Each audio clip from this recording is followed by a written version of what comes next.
What is up, guys? JD here, and I have a new everyday carry video for you.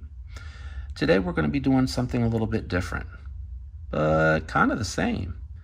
So today we're going to be talking about the Victorinox Swiss Army knife. And if you've ever had a Swiss Army knife as a child coming up, if you were fortunate enough, somebody who knew what they were doing got you a Victorinox. If not, you had something like this. And as a child, you know, it's a pocket knife and it's cool. And you just think it's the best thing ever. It doesn't matter that this toothpick looks like it's a broken off zip tie, or that the tweezers probably couldn't hold on to an eyelash. The metals on here are not very good either.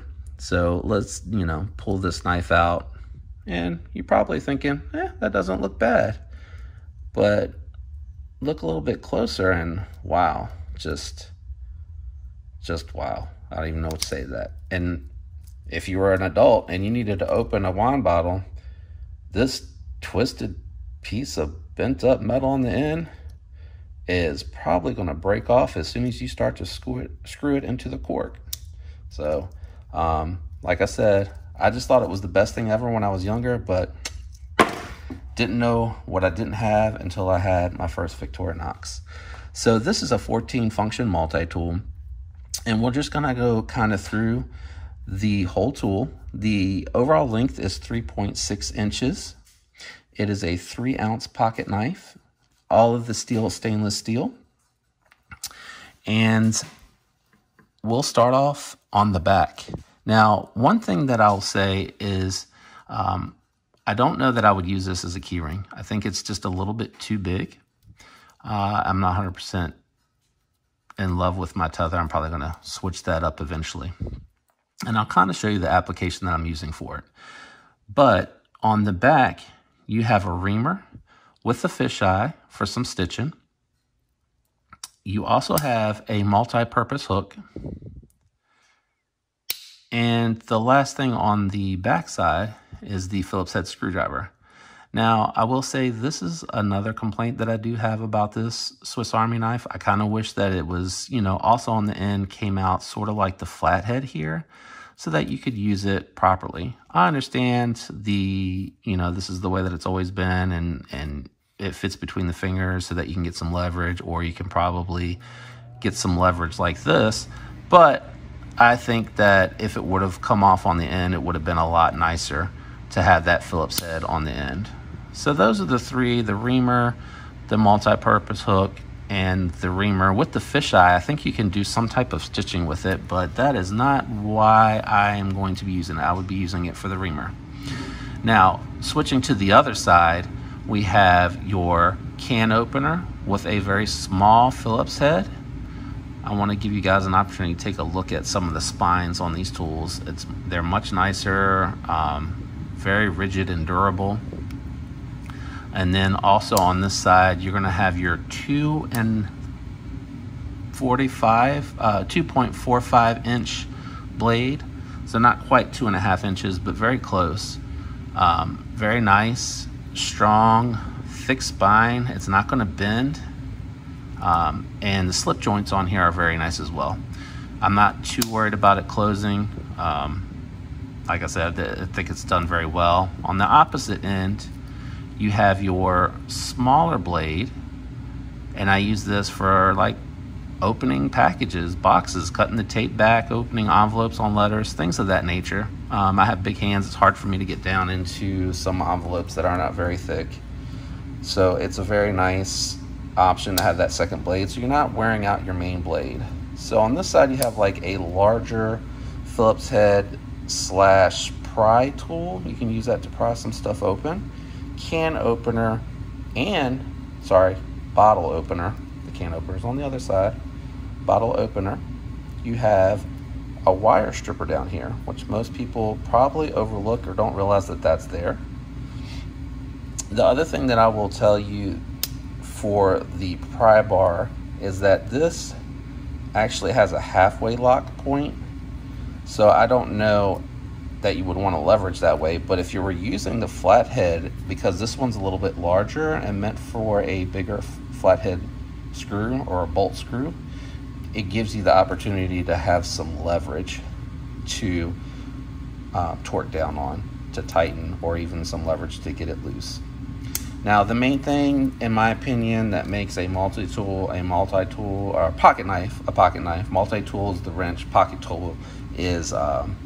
knife, sorry, is the scissors, and they are the self-sharpening scissors. They work very well. They're very precise, surprisingly precise, considering the size and how it probably looks on camera. So this is something I think you could carry on a key ring if you wanted. For my application, I'm using it in my Maxpedition. I carry this in my camera bag and backpack.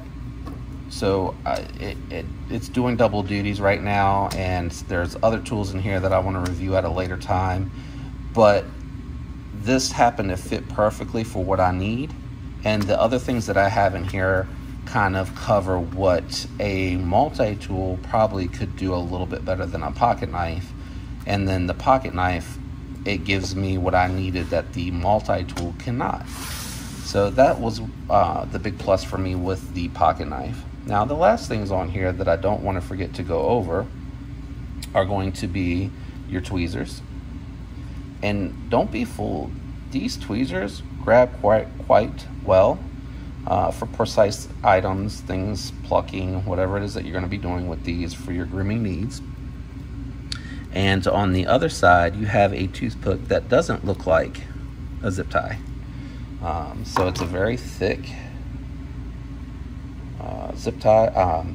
toothpick, very thick ABS, does have some flex, and it's still sturdy enough, durable enough to, you know, get whatever you need out your teeth, and then the plastic can be cleaned and put away. Everything in here in the scales is locked away very nicely. Doesn't feel like it's going to fall out easily. You do have to put some effort into getting into those. The ABS scales has a nice classic finish. I love the look of that. I know that it's a quality piece. It has that infamous Victorinox logo on it, and like I said, it's a great pocket knife. There's so many variations too. If you're looking for something to pocket carry or something that you would really carry on your key ring, I would consider doing the classic, because the classic is going to give you a smaller size. It's going to be more grooming. It's going to have the scissors and the file and a blade, you know, just kind of some basics. And the Cadet is something that's going to fit on the key ring and not take up too much space. And there's just too many pocket knives out there by Victorinox for me to really kind of cover it in this one video. I just wanted to talk about the quality of the product that Victorinox offers. For me in particular, this really fit a specific need, something that I wasn't necessarily carrying on my person. So I highly recommend it.